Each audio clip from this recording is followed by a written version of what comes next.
Marilyn Singer, welcome to www.spicyreads.org. You talked about poetry as a puzzle for you. Will you tell our viewers a little bit about that? Well, I think all writing has the element of puzzle solving, but poetry especially because it involves things like finding the perfect word, finding a surprising image, capturing a character or a moment in time, or a character in a moment in time, creating a form and playing with form. So those are all reasons why I think poetry is games-like.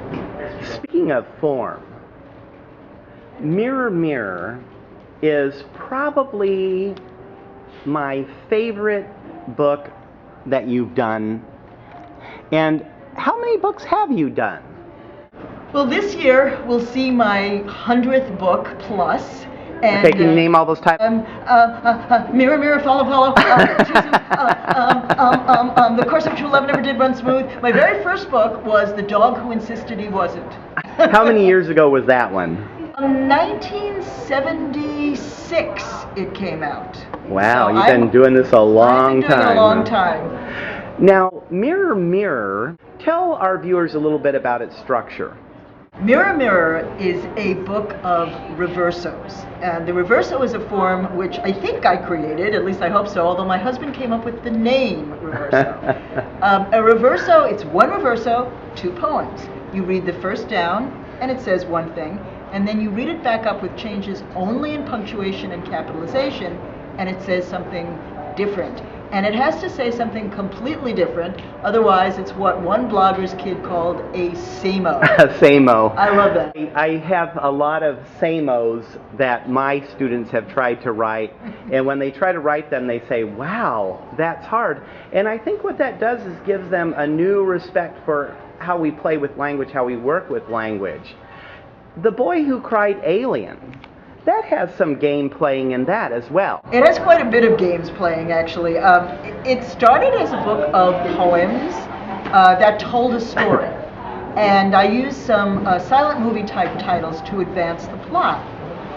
It's about Larry the Liar, who sees a spaceship crash near Malarkey Lake, and he tells the town, but because he's Larry the Liar, no one believes him until they see the aliens themselves and havoc ensues. For the aliens, I decided to create a new language, alien speak. And all of the poems in alien speak have to rhyme. Then I decided I would do verbatim translations of this alien. Well, shall I read you a poem first? Sure, yeah, that would be wonderful. That'll be a little easier. Tapuk taker on yorm sag, yo yev thuzem wan. New equals niet irag, pap lilwi ihav azan. So that's the poem in alien speak.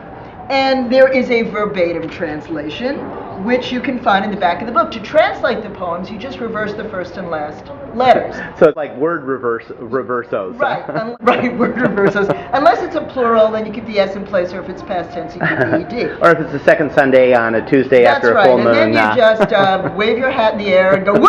Whatever, but anyway, here's the verbatim translation. Kaput rocket, no more gas. Oy vey, shoot me now. When he looks in the garage, Pop will have a Zan.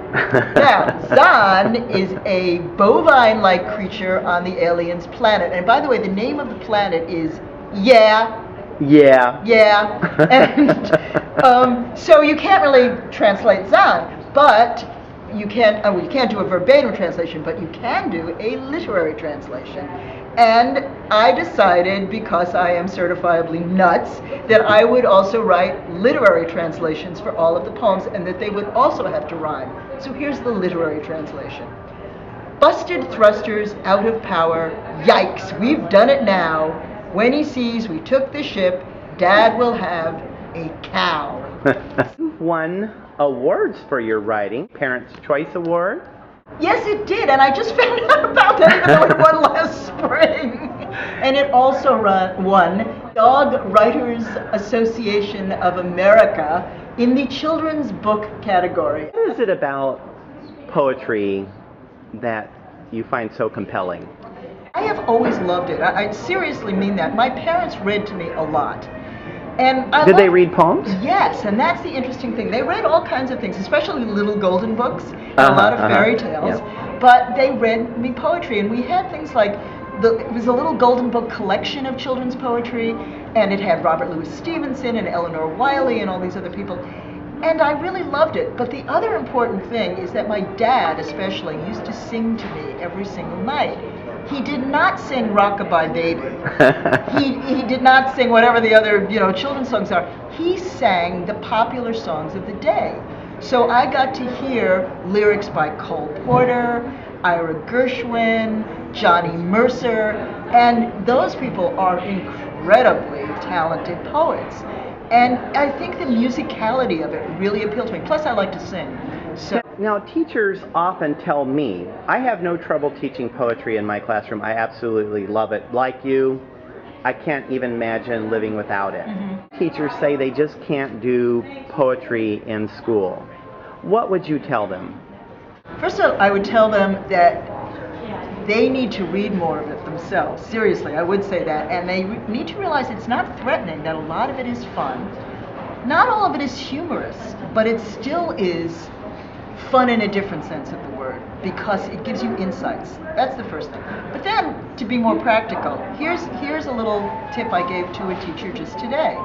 I said, find pairs of kids in your class, one of whom likes to try a hand at writing poetry, and the other likes prose.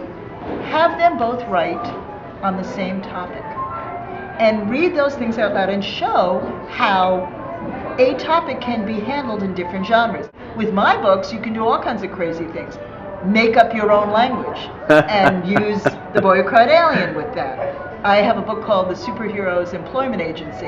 Interview superheroes, make up your own superheroes. I have a book coming out on all of the presidents of the United States poems. I would love to see people interview presidents. A lot of your poetry features very accurate and interesting and unusual scientific information. Yes. Here's one, Caterpillars. It started off as a poem. Would you like me to read the poem? Sure. Okay. Caterpillars.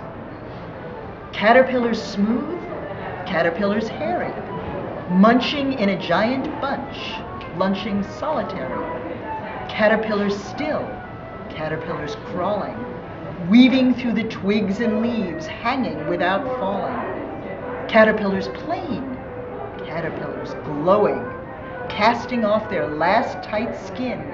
Every day they're growing. Caterpillars brave, caterpillars rearing, hanging on a tree outside, sometimes disappearing. Caterpillars waiting inside a new disguise, strangely changing, rearranging right before our eyes. Soon on wings they'll rise, straight into the skies, to spend their hours finding flowers, new moths, and butterflies.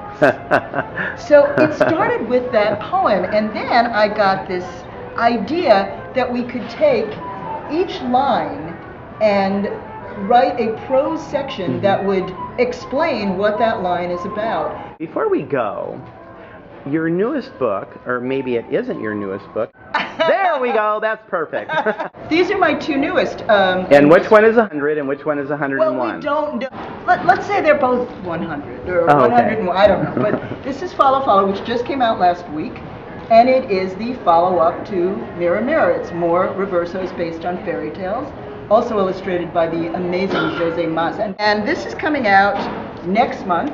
And this is the third in the Tallulah series. This is Tallulah's Toe Shoes. Yeah. In the fall, there will be Tallulah's Nutcracker. And I've just signed I'm signing a contract for a fifth one, which will be Tallulah's Tap Shoes.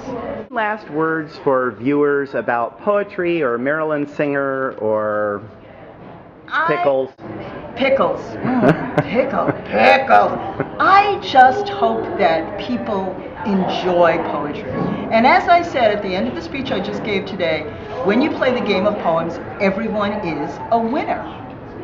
Thank you so much, Marilyn, for appearing on www.spicyreads.org. It's been a pleasure. Thank you, and it's my pleasure.